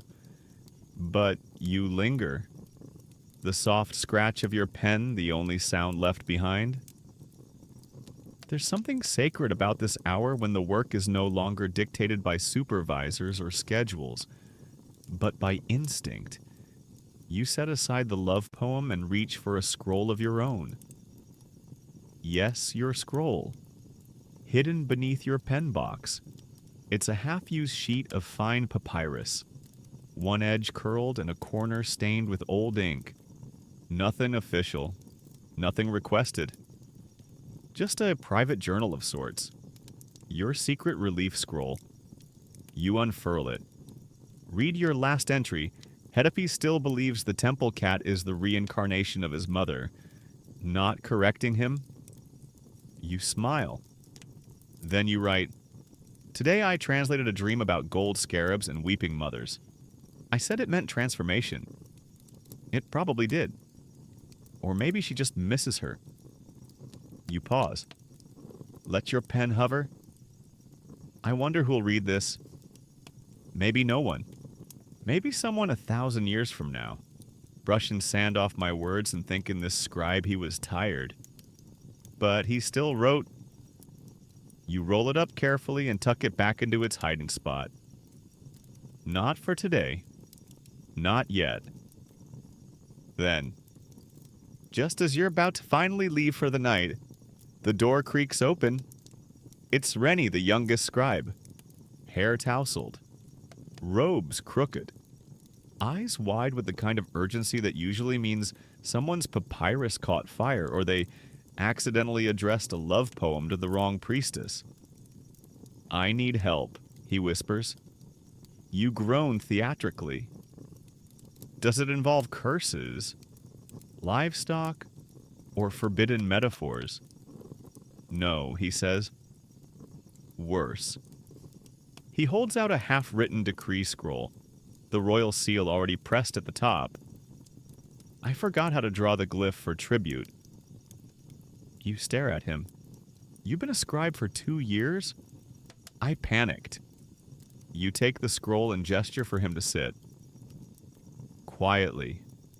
You show him 2 arms stretched forward, palms open, beneath a basket, the offering glyph. You guide his hand over the lines, help him correct the proportions. He listens, brow furrowed in concentration. Again, you say. He redraws it. Better this time. Again. By the 4th attempt, it's nearly perfect. Rennie exhales and smiles. Sheepish. Thanks, he says. I didn't want to mess it up. It's going to the archives. You nod. You get it. You messed up once on a census scroll and accidentally made it seem like a village had 4,000 goats. You still get called Lord of the Herd by Hedepi when no one's listening. As Rennie leaves, you feel something warm beneath the exhaustion. Mentorship isn't just part of the job. It is the job. Every line you've written was first taught by someone else. Every mistake, corrected by a patient or annoyed elder. And now, you're doing the same. There's an old belief that when scribes die, Thoth himself weighs their scrolls, not their deeds, not their prayers, but their words. And if those words helped, healed, recorded truth, or soothed pain, the feather of Ma'at bends lightly in their favor. You like that thought. Outside, the wind picks up, rustling the reeds beyond the courtyard. Somewhere in the dark, an owl calls. You pack your tools slowly. No rush. Before you go, you stop at the central shelf and light a final lamp. The chamber glows gently, golden halos dancing on the stone walls. You walk the rows of scrolls not your own, but those of scribes long gone. Their handwriting lingers, their phrasing, their choices. One of them wrote the funeral blessing you copied yesterday. Another transcribed the king's marriage contract that shaped a treaty. Another, perhaps, just documented tax records and fish deliveries, but did it well. There's no fame in these shelves, but there is presence. You trace a finger along one scroll's spine. It crackles slightly, dry but sturdy. It has survived flood, fire, regime change, and rodents. All because someone once cared enough to write clearly, to do the job right, and now it's your turn. You return to your desk one last time, grab your satchel, and snuff the lamp. But before you step out into the night, you whisper not quite aloud, "May whoever reads my words someday know that I was here, that I saw, that I listened." And then you walk into the dark. Morning returns with a sigh. You wake not with the crow of a rooster, but with the ache in your back, which acts as your personal, highly reliable alarm clock. You dress slowly, rinse your face in a basin of water that's far too cold for comfort, and gather your tools, reeds, palette, sealed scrolls, and the one half-empty ink pot that still smells faintly of yesterday's dream work. The scribe chamber greets you like an old friend slightly dusty, stubbornly still, and, somehow, already holding the faint odor of someone else's breakfast. You sit, barely settled before the first scroll of the day drops in front of you. "Urgent," says the messenger. He's chewing on something that crunches. You stare at the scroll. Complaint record. Domestic dispute. Husband blames wife for stolen goose. You rub your temples. Domestic dispute scrolls are their own breed. Equal parts drama, mystery, and passive aggression. They are where Egypt's quietest chaos lives. And the goose, for reasons no scholar has fully explained, seems to be at the center of a truly disproportionate number of them. You unroll the document and begin, "The man Horemheb accuses his wife, Nejemet, of gifting his favorite goose to her brother without permission. Despite prior agreement that the goose was to be saved for festival sacrifice." You raise an eyebrow. Classic goose scandal. Nejemet claims the goose was hers by marriage and therefore hers by divine right. You nod slowly. Divine right to poultry. You've heard worse. The accused brother states the goose flew away before it could be eaten and denies receiving it at all. You pause. The disappearing goose defense. You write scribe's note, recommend witness testimony, and a full poultry inventory. Possibly include emotional damages, evaluation. Hetepi wanders by, sipping barley water and peering at your scroll. Goose theft again. Third one this month. He nods sagely. Feathers bring out the worst in people. You continue with the rest of the testimony. Halfway through, it becomes clear that the goose in question might not even exist, or it might have been eaten by the neighbor's dog last week. At this point, even the gods would shrug. You log the complaint, seal it, and slide it onto the growing stack of scrolls awaiting tribunal. Sometimes, you wonder if future archaeologists will believe ancient Egypt was mostly goose-related legal chaos. You wouldn't blame them. Next, you're handed a scroll that makes you groan aloud. Annual Temple Census. Update Census. Form B. B stands for baffling. You hate Form B. unlike the standard census, which records citizens, livestock, and assets. Form B collects temple staff movement, supply rotations, and ritual equipment status, which would be fine if it weren't for the fact that everyone lies on Form B. The high priest claims he's only using 3 incense burners. You know for a fact he hoards 7. The purification basin is marked excellent condition, even though it leaks like a cracked amphora. And once again, someone has written beetle infestation minor in the grain storage section. You begin correcting quietly. Incense burner tally likely underreported. Cross-check with previous offerings list. Purification basin reported as functional. Observed leak on east side, recommend repair request. Beetle issue recurring. Recommend storage rotation or divine intervention. You take a moment to recenter yourself. It's easy to get frustrated. The repetition, the bureaucracy, the constant low-level nonsense. But then you remember what your mentor once told you. Even the crooked scrolls tell straight stories over time. Scribes aren't just record keepers. You're the sediment layers of civilization. Your scrolls form the strata that future generations will read to understand the rhythm of your days. You set Form B aside and reach for the next item, a personal request from a mid-ranking merchant. He wants a formal copy of his will, signed and sealed.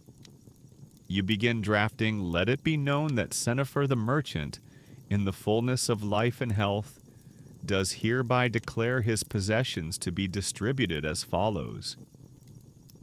You list his sons, his wife, his garden, his donkey, to go to his youngest.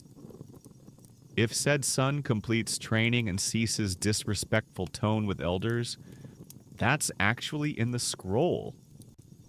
You smirk. You add it exactly as written. Halfway through, you find a strange clause. To my brother. I leave 1 papyrus scroll, wrapped in linen, kept behind the 3rd brick under the western wall. He'll know why. You pause. That's either deeply touching or the setup to a murder mystery. You shrug and copy it anyway. Not your business. You just preserve the record. Another lesser-known fact about wills, sometimes they include gifts to scribes. You've once been left a loaf of honey bread. Hedepi once got a pair of sandals. Rennie got a lecture. You complete the scroll. Tie it with a clean linen strip, and seal it with the merchant's house symbol, a stylized fish with a coin in its mouth. Subtle. By now, the light is golden again. You hear the murmur of afternoon prayers drifting in from the courtyard. You look down and realize 7 scrolls. Written, 2 re-inked, 1 translated, 3 corrected, 1 dream interpreted, 1 goose, unresolved. You sit back. Your fingers are stained. Your back aches. But your words are clean. And that, for a scribe, is the day's quiet victory. Late afternoon filters in, soft and golden, like the last verse of a hymn. You lean forward again, half out of discipline, half from inertia, and reach for your next task, an official proclamation draft for a public wall in the market square. These are always delicate. They need to be loud enough to command attention, vague enough to avoid lawsuits, and decorated enough to make people think someone important cared. It's an art. You read the rough draft. Let it be known that new weight standards are to be implemented across all stalls, beginning at the next full moon. Simple enough, until you notice that the rest is written in 5 different hands, none of them particularly sober. You can already hear the argument that produced this, the overseer, the merchant council. and possibly a spice seller who insisted on including a proverb about fair measures and bitter herbs. You sigh, roll your shoulders, dip your pen. By order of the temple and the overseers of grain, oil, cloth, and copper, all merchants are hereby required to calibrate their balance scales according to the official temple stone weights. You keep going, careful and clean, drawing small glyphs for each item category. You make the tone firm, but not frightening, reassuring, but not patronizing. A tightrope of tone that only scribes walk and fall off regularly.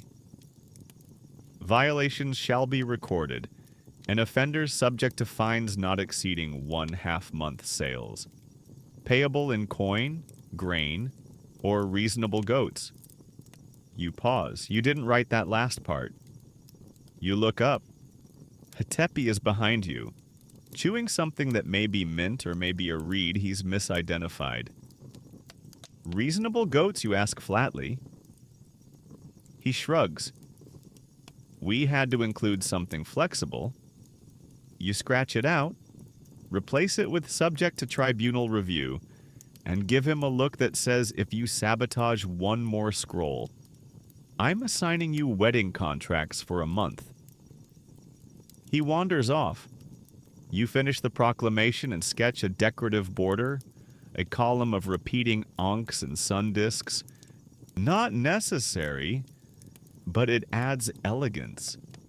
It'll be carved onto the plaster wall in black and red, the way public notices have been posted for generations.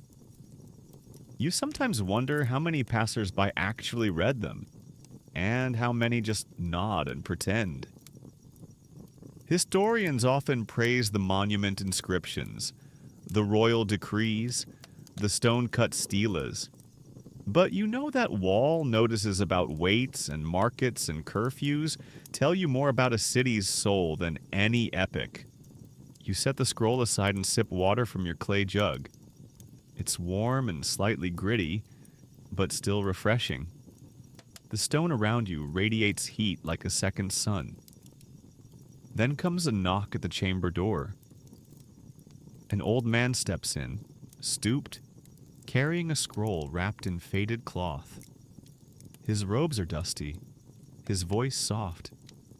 I was told, you're the one who handles records for old cases.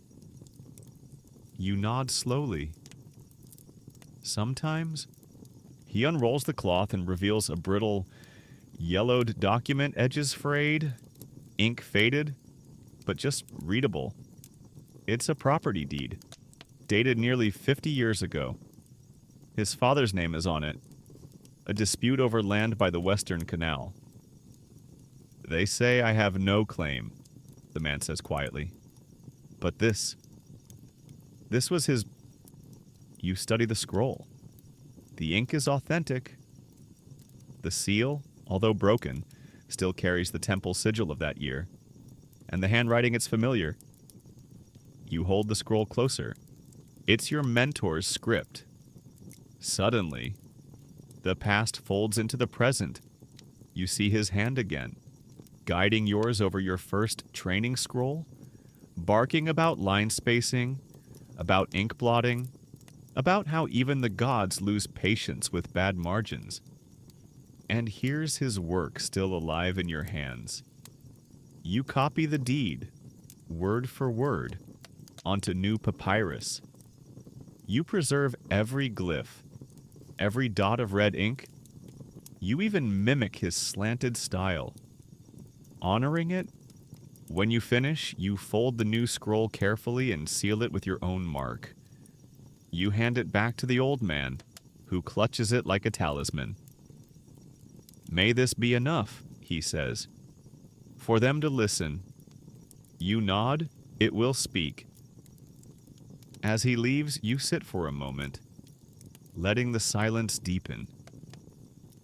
Being a scribe means touching lives without always seeing the result. It means believing your words matter, even if they're forgotten, even if your name is not. You write because someone, someday, needs to understand. You rise to stretch and see it your own unfinished scroll peeking out from beneath your writing kit. The one you've been adding to slowly, privately. You unroll it just a little and glance at the last line. I think we are not meant to be remembered, only to remember, to hold the names of others until time lets them go. You add a new line. Today, I remembered my teacher. Tomorrow, someone might remember me. And then you set it down gently. Evening settles in. You light one final lamp and keep writing. Night deepens, and with it, the air cools into something you might call kind soft, dry, still carrying the scent of baked stone and faint incense. Most scribes have long since gone. Even Hetapai has shuffled off, muttering about his knees and the dishonesty of papyrus that curls more than it cooperates. But you're still here. You lean over your desk, candle flickering, and unroll the next scroll. This one isn't from the temple or a noble house. It's from the edge of the city, a letter dictated by a widow named Hatshepsut. Not that Hatshepsut? Of course, just a woman trying to secure her son's apprenticeship. She wants the temple to consider him for a scribe's training.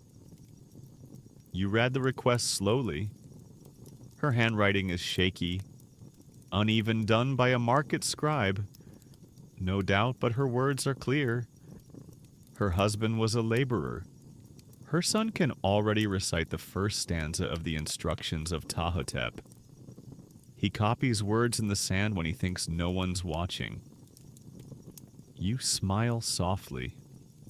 You remember being that boy. You open a new scroll and begin drafting the recommendation form she'll need. Let it be known that the boy, Kasa, son of Hatshepsut, seeks entry into the House of Life. He demonstrates early literacy, apparent discipline, and reverence for the written word. Yes, you add an extra note in red ink. Recommend observation during next scribe intake cycle. Possible candidate for temple training. Mother's request handled with care. You sign it with your full name. You don't always, but this one matters. Mainstream historians rarely mention how scribes quietly influenced who got access to education. It wasn't always merit-based. Sometimes it was bloodlines. Other times it was coin. But sometimes, rarely, someone like you could help tip the scale just enough to let someone in. You fold the scroll and set it aside. A small choice. A quiet rebellion. You pour a little water into your hand, rinse your ink brush, and stare out the window. The moon is silver and high. The streets outside are nearly empty, save for a lone temple cat padding across the stones like she owns the place, which, if we're honest, she probably does. You're about to finally pack up when a rustle in the corner stops you. It's an old box, one you've been ignoring, the untranslated archives. These are the scrolls that were damaged or miswritten, or written in dialects so obscure even the priests pretended not to understand them. Every scribe has a box like this. Most die before finishing it. You open it slowly. The first scroll is water-stained. The ink has bled into feathery blotches, but the glyphs are still mostly legible. It's a folktale. You recognize the cadence immediately. The Hunter and the Crocodile Queen. You haven't read this one in years. It was one of the borderland stories told in villages where the Nile runs wide and deep, where fishermen swear the crocodiles whisper in dreams. You copy it carefully, line by line. The hunter did not fear the river, for he knew its song. But when the crocodile queen rose from the depths, her eyes full of silver storms, he bowed not in fear but in awe. The tale unfolds like a shadow puppet play, clever, sad, full of sharp wisdom. By the end, the hunter has lost his net, his sandals, and half his pride, but he gains something better understanding. The river cannot be owned, only heard.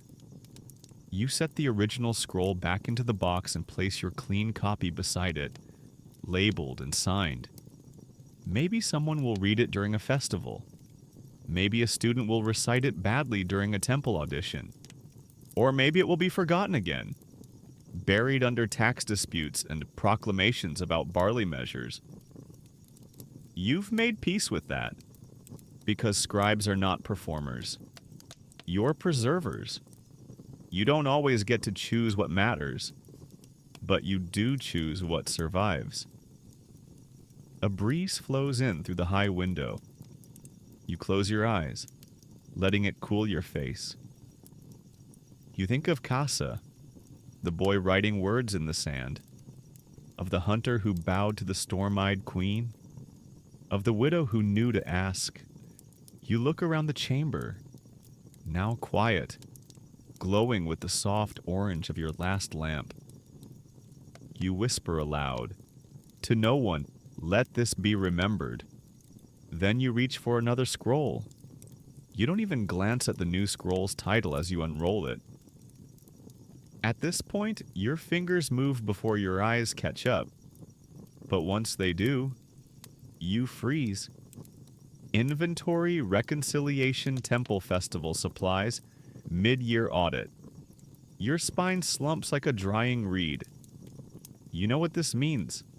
Long lists, duplicate records, conflicting claims about how many oil lamps actually went missing versus how many simply migrated. Festival audits are always a nightmare, especially the mid-year ones. Why? Because they come after 5 different departments have used the same storage rooms without speaking to each other, and somehow every missing item is mysteriously on loan or in ritual use. You take a deep breath and start decoding the madness. First entry, 48 clay lamps reported. Only 32 returned. 8 broken. 3 given as festival gifts. 1 stolen by monkey. You blink. You read the last part again. You underline it in red and write your note in the margin, investigate monkey. If true, promote. Next entry, perfumed oil 20 jars issued, 16 accounted for, 3 consumed in offering, 1 spilled in high priest's quarters. You pause, that's suspiciously vague. Hadapai, appearing out of nowhere like a bad idea. Peers over your shoulder. Offering, he says, waggling his eyebrows. They offering it to the gods or to Lady Cedar again? You ignore him. Recommend restricted access to oil stores and clearer logbook entries. Define offering next cycle. You keep going. Each line is more surreal than the last. Ceremonial wigs 5 issued. 2 returned. 1 damaged in dance. 1 missing. 1 fed to donkey by mistake. You stare at that line for a long time. You consider writing no further questions, but instead settle on reassign wig responsibility. Preferably not to anyone near livestock. Mainstream records often depict Egypt's grand ceremonies as flawlessly organized affairs.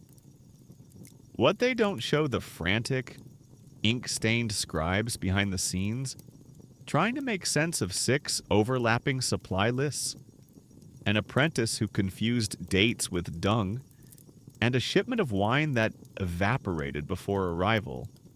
You continue transcribing, lips pursed in concentration.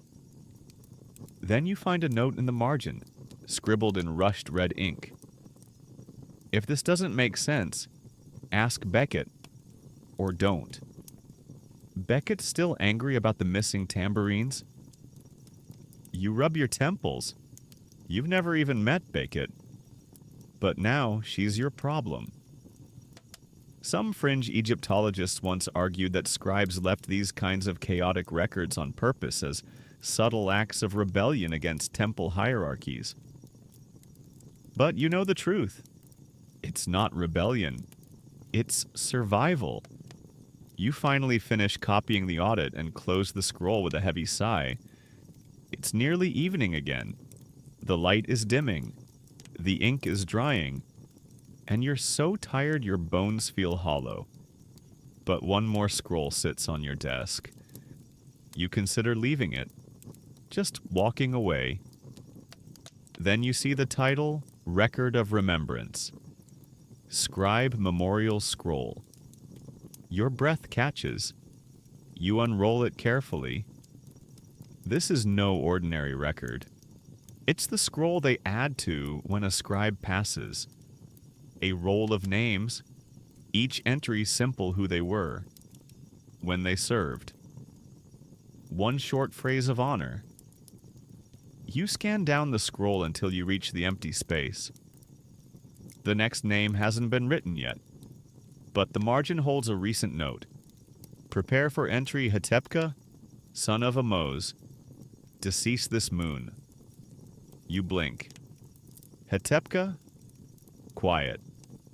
Reserved. He used to write training manuals no one read, but everyone copied from. He sat by the south window. You hadn't seen him in days.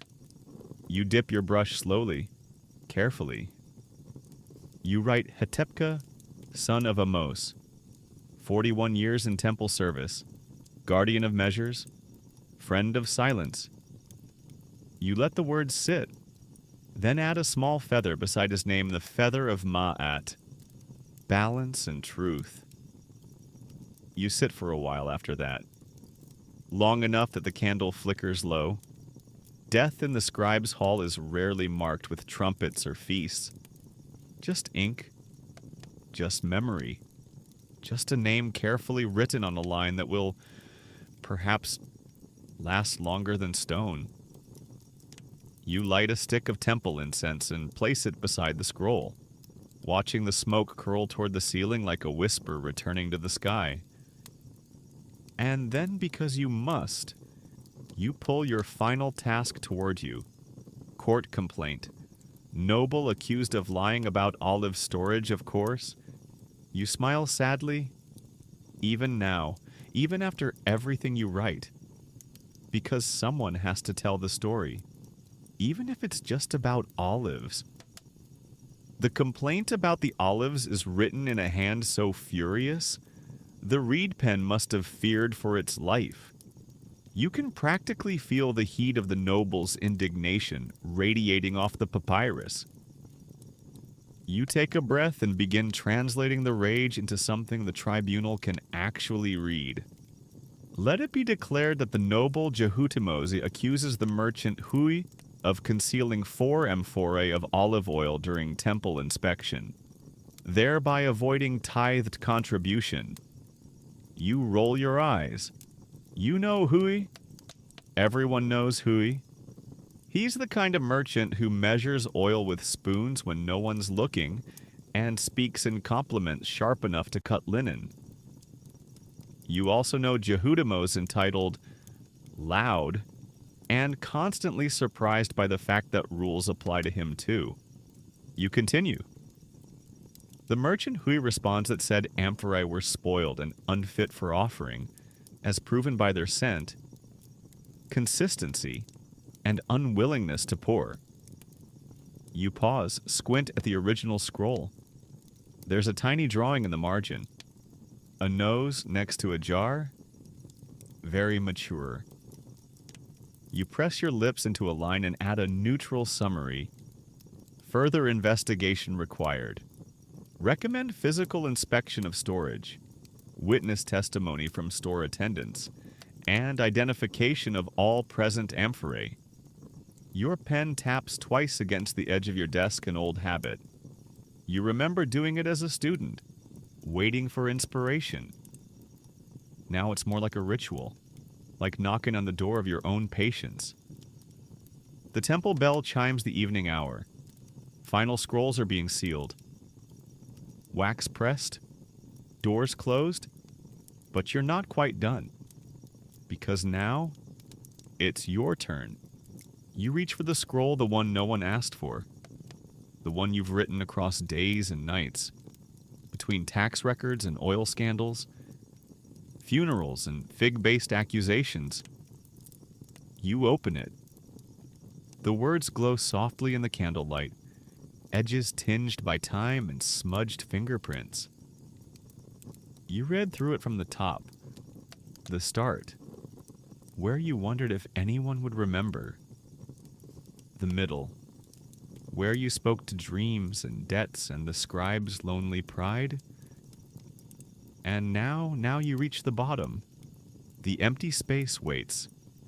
You write I, Akmos, son of Jot, scribe of the temple, bearer of ink and silence. Offer these words not to kings, nor gods, but to the ones who write behind them, the ones who remain unnamed.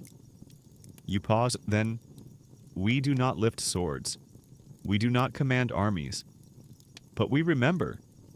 We hold the line between forgetting and forever. A breeze slips through the open lattice. The candle flickers. Let this scroll carry no date, no border, no seal. Let it drift like river reeds, soft and half true, but real. Your hand hovers. Then you close the scroll gently, tie it with linen, and slide it into the back of your writing kit. You rise. You gather your things. The chamber is still. The ink is dry.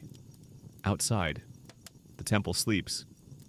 The sky is deep and starshot. You walk slowly, steps echoing past columns and cats, past statues that watch but do not judge. And you realize somewhere between breath and stillness that you are at peace. You've written the words. You've remembered the names. You've left something behind. And in the end, that's all any scribe can do. Now the day is over. The ink has dried. The scrolls are sealed. The scribe has left his chamber. Picture him stepping into the night sandals, brushing ancient stone. Moonlight following like an old friend. The temple lies in hush. Only the soft rustle of papyrus and the slow creak of wood remain. You are far from Egypt now, far from the heat and the dust, the feather pens and flickering lamps. But maybe, just maybe, some part of you still sits at that old desk, still listening to the scratch of a reed against parchment, still holding memory gently, like something sacred and fragile. Breathe. Let the stories fade. Let the candle gutters flicker out. One by one. You are safe here. The geese have been accounted for. The grain balanced. The spells copied. The names remembered. All is quiet. All is done. And whatever you carry, whatever weight pressed on your heart today, let it go now. Like a scroll passed gently to the shelf. To be kept, not clutched. Close your eyes. The Nile flows softly in the distance. Somewhere, a temple cat purrs in her sleep.